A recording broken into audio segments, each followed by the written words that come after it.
An iSearch is an English assignment focusing on future career aspirations that a student has. In order to gain more insight into this career, they must first take their prior knowledge of the subject, mixed with new information they have gathered, to give us the ultimate in-depth career analysis.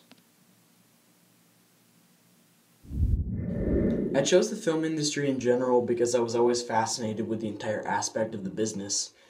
It was always something that while other people may have walked away from a film and thought, oh, that was a great film, and they didn't explore that anymore, I, on the other hand, fell in love with it and realized I had to watch a film over and over again and find out every possible thing I could about it. You know, like for example, what emotions were actors putting into a performance, what camera angle was being used, or how they could possibly capture something like that on film. But at the end of the day, you can say that the meaning of the industry is to entertain, and I've always wanted to entertain people. You know, and you want to make sure that what you're putting into the film is your 100%. You know, whether it be comedy, horror, fantasy, action, drama, or romance, people will go to see it, and they expect their hard-earned money is going towards something that will entertain them or inspire them. And if that isn't the perfect way to describe the film industry, I don't know what is.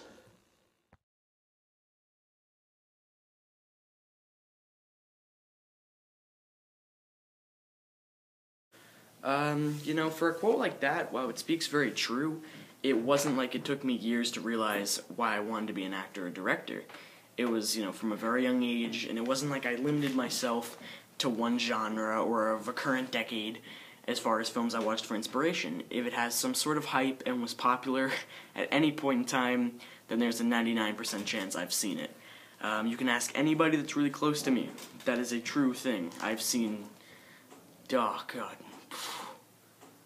millions of films, maybe more, maybe trillions. There's a lot. That's all I'm gonna say. There's a lot of films I've seen. A lot. A lot. I mean that. Seriously. If there was really just one source I had to pick that I really learned the most from throughout the entire iSearch, it would have to be Frank Riley. Frank is a playwright and actor I got in contact with to do an interview with, and oh my god, to say he helped me on this assignment and really was very helpful, that's an understatement. He was so influential and inspiring, and here I was thinking that I had learned so much, and then all of a sudden, over the course of a 1-hour interview, I got this entire history lesson. It was just amazing. I got the biggest and most helpful lessons of the entire research, and you get along with someone when you can sit with and have hours of conversation on one topic, and still have something new to talk about regarding it. So, to Frank, thank you. Some of the new things I learned, including knowing what to do in case something goes wrong, which in this case is improv, and if you really are a master of making things up on the spot, then this will be a true gift when performing.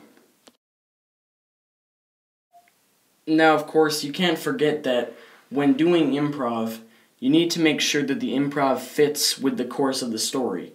You can't, make something up on the spot and then have it not fit within the story. Otherwise, the story, things can be off balance or certain elements don't work because of this one thing. You need to make sure that everything flows naturally within the story, including the one piece of improv, or even more pieces of improv that are added to it.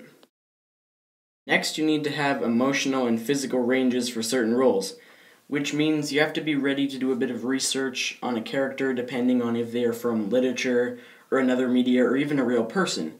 It's not just nailing the role in terms of looks or voices. Sometimes you need to find out exactly what characteristics he or she has. For example, do they have a stutter, or are they very shy? What's written is what you have to emulate. Now, what I mean when I'm saying, when I talk about physical ranges, I mean when, for example, an actor has to, say they're required to look a certain way, they may have to change their physical aspect to them. And that means they may have to either gain a lot of weight, they may have to bulk up with muscle, or in this case, in this picture, this is Christian Bale from The Mechanist.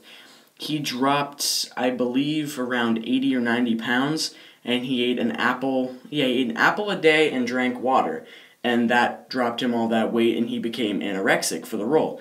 While that may have not been the safest thing health-wise, Ultimately, though, that fit the character as well as he could, and made for an even greater presentation of the character, because otherwise it wouldn't have truly fit the film. In the film, he never gets any sleep, so and he never sleeps, never eats, so technically that kind of thing would happen to you over a period of time. And the only way he could truly grasp a person that is like that is doing that physical transformation. So that is what I mean by physical range. Finally, I come to your voice range. If you are performing in front of a crowd, seeing you isn't the only thing the crowd should be observant of. Your voice needs to be loud while at the same time having a level of calmness to it that doesn't sound like you're screaming like a lunatic. I decided I'd only discuss a few different type of acting tips I'd learned, because if I didn't, this video would go on for way too long. I don't want that. So now I thought I might as well discuss any directing as well. And some of you may notice I'm researching not only acting but filmmaking in general, as I hope to one day, work behind the scenes and become a director. I don't just love the business in form of acting, I also love the behind the scenes aspect to it. Having control over the film, that's a lot of power that I'd love to have that. And I'm not going to lie either, in any other situation, me as a leader like that, I'd likely fail, but I think with the experience I already have and my love for film, I don't think I'd give up in a situation like that. Looking back at the work I've done on the iSearch and all the research I've went through, yeah, I really think I could potentially be an actor or director at some point in the future. And I really understand now that it's not as easy as you might think. It's a huge industry, there's a lot going on, and yeah, it's definitely not as easy as you might think. There's a lot that goes into it, there's a lot of practice, a lot of time, and yeah, it's really what it's going to take. It's going to take practice, it's going to take time, I really have to figure everything out.